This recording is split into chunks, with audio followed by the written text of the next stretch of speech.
এই সম্বন্ধে আমি কামাল হোসেন যা জানি, পশ্চিমবঙ্গের অন্য কেউ জানে না। আমি হলফ করে বলছি। ২০০১ থেকে আমি বামফ্রন্টের সময় থেকে প্রত্যক্ষ পরোক্ষভাবে এই ইন্টারভিউ গুলো হাতে কলমে দেখেছি। পশ্চিমবঙ্গের মানুষ জানে। হাসতে হয়েছে এবারে। ২০ নাম্বারের ইন্টারভিউ। আগে ছিল ১০ নাম্বারের ইন্টারভিউ, মিনিমাম ১০ মিনিট করে রাখতে হতো। ৫ থেকে ৭ মিনিট তো বটেই। আপনি অবাক হয়ে যাবেন। ছেলেমেয়েরা এসে আমার কাছে দুঃখ করছে। ১০ নাম্বারের ডেমনস্ট্রেশন সবে শুরু করেছে, আসো বসো। ২ মিনিটের, নট মোর দ্যান ২ মিনিটস। আমি হলফ করে বলছি যে নট মোর দ্যান ২ মিনিট। ২ মিনিটের বেশি তাদের ইন্টারভিউ না নিয়ে তাদের বলে বসো। আর ১০ নাম্বার হচ্ছে গিয়ে communication skill and teaching aptitude. ১০ number communication skill, teaching aptitude, current affairs কিছু ধরে না। শুধু সাবজেক্ট ধরে ছেড়ে দিল।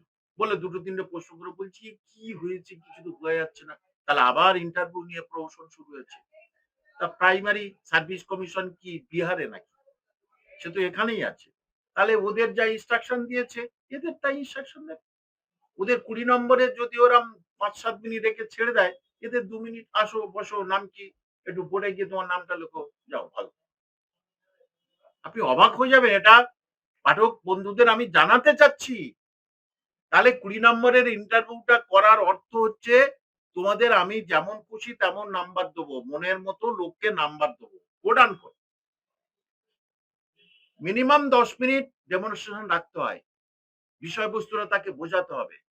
সে ২ মিনিট গিয়ে বলছে মাস্টারমশাই সবে শুরু করেছি, বসো।